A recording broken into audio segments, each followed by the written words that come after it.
پیران پیر حضور سیدنا غوث الاعظم رضی اللہ تعالی عنہ کو خرقہ ولایت یا ولایت کی اتنی عظیم شان کہاں سے نصیب ہوئی؟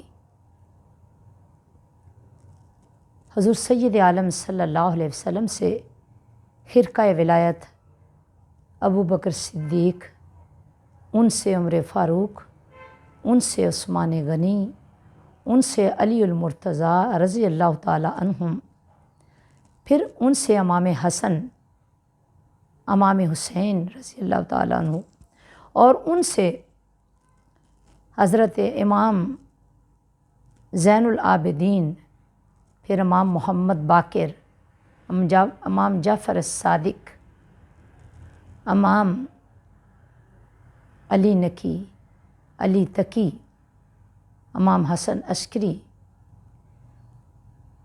حتیٰ کہ 11 اماموں تک یہ سلسلہ ولایت منتقل ہوتا رہا، اور پھر 12ویں امام محمد مہدی کے آنے سے پہلے تک اس خرقہ ولایت کے حقدار حضور غوث الاعظم ٹھہرے۔ سبحان اللہ! یعنی اس وقت امام محمد مہدی کے آنے سے پہلے تک پوری کائنات پر شرق سے غرب، شمال سے جنوب اگر کسی کی ولایت ہے تو وہ حضور غوث الاعظم رضی اللہ تعالیٰ عنہ کی ہے، اور تمام اولیاء کاملین سب حضور غوث الاعظم کے غلام ہیں، مرید ہیں۔ سبحان اللہ! ایک دفعہ حضور غوث الاعظم رضی اللہ تعالیٰ عنہ نے خواہش کی، کاش میرے پاس اتنا پیسہ ہو، اتنی دولت ہو، اتنے مال و اموال ہوں کہ میں ساری کائنات کو کھانا کھلاؤں۔ کیوں؟ اللہ رب العزت کے نزدیک سب سے بہترین عمل اس کی مخلوق کو، بھوکے لوگوں کو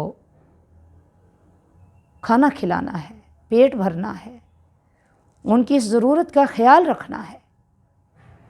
تو حضور سیدنا غوث الاعظم محبوب سبحانی قطب الاقطاب رضی اللہ تعالیٰ عنہ،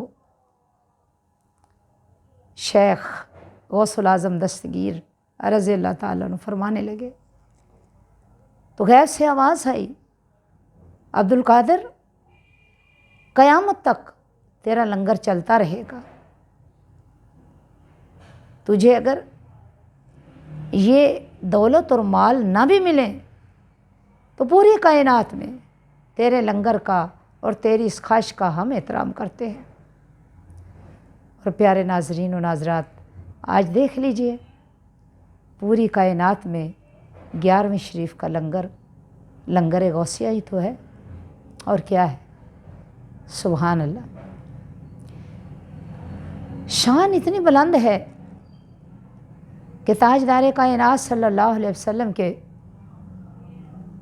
حکم سے اور آپ کے لعاب دہن کے چاٹنے کا فیض آپ کی زبان پر جاری ہو جاتا ہے۔ عاجزی اتنی ہے کہ ایک دفعہ ایک مرید جو دریا سے پار آپ کے پاس آیا کرتا تھا، کشتی والے نے پیسے نہ ہونے کی وجہ سے بٹھایا نہیں، وہ کنارے پر کھڑا رہا کہ شاید اس کو کوئی رحم آ جائے۔ کافی دیر گزر گئی تو اس نے کہا کہ چلاؤ، میں تمہیں چھوڑ دیتا ہوں۔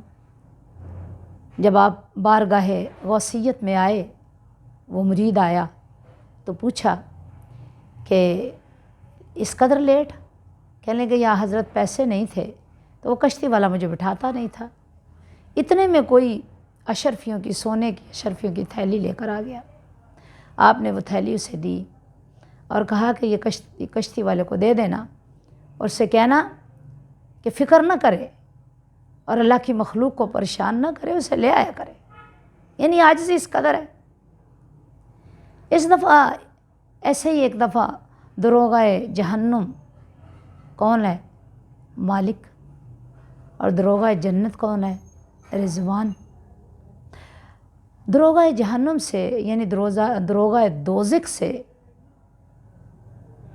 حضور غوث الاعظم پوچھنے لگے، اے مالک، کوئی ایسا بھی دوزخ میں ہے کہ جو میرے عقیدے کا ہو، یعنی میرا مرید ہو؟ تو مالک کہنے لگا یا حضرت یہ کیا بات آپ کرتے ہیں، یہ کیسے ہو سکتا ہے کوئی آپ کا مرید ہو اور پھر آپ کے فیض سے خالی ہو اور دوزخ میں آ جائے؟ یہ جو اولیاء اللہ کا تمسک ہے اور ان کے ساتھ جو آپ کا رشتہ اس دنیا میں ہے، وہ قیامت کے دن بھی فائدہ دے گا۔ حدیث میں آتا ہے کہ اولیاء جب اپنے اپنے مراتب پر فائز ہوں گے تو اپنے مریدین کو دیکھیں گے، ان میں کچھ مرید نظر نہ آئیں گے تو پوچھیں گے کہ پروردگار عالم، ہمارے یہ مرید دنیا میں تھے، ہمارے عقیدے کے، ہماری پیروی کرنے والے، ہماری صحبت میں بیٹھنے والے، ہمارے فرامین پر چلنے والے، وہ کدھر ہیں؟ تو غیب سے آواز آئے گی کہ وہ تو دوزخ میں ہیں۔ تو وہ ولی اللہ خواہش کریں گے کہ یا ارحم الراحمین، ہم انہیں جنت میں لانا چاہتے ہیں۔ تو اللہ فرمائیں گے جاؤ، جس کو لانا چاہتے ہو لے آؤ، آپ چہروں سے پہچانیں گے۔ تو تب تک وہ دوزخ میں اللہ کی طرف سے جو سزا مقرر تھی وہ ساری کور کر چکے ہوں گے۔ اللہ کے ولی ان کو پہچان کر اپنے ساتھ جنت میں لے جائیں گے۔ سبحان اللہ۔ اب ایک شخص جو اللہ کے ولیوں سے تعلق رکھتا ہے، ان کے عقیدے کا خیال رکھتا ہے، ان سے محبت رکھتا ہے، پیروی نہ بھی کرے، دل میں ان کا احترام رکھے، ان سے محبت کرے، ان کو اچھا جانے، تو وہ بھی بروز حشر اولیاء کی شفاعت سے فیض یاب ہوگا۔ یہ شفاعت آقا دو جہاں صلی اللہ علیہ وسلم سے لے کر علماء تک، صلحاء تک، اولیاء تک، حتیٰ کہ والدین تک چلے گی۔ سبحان اللہ۔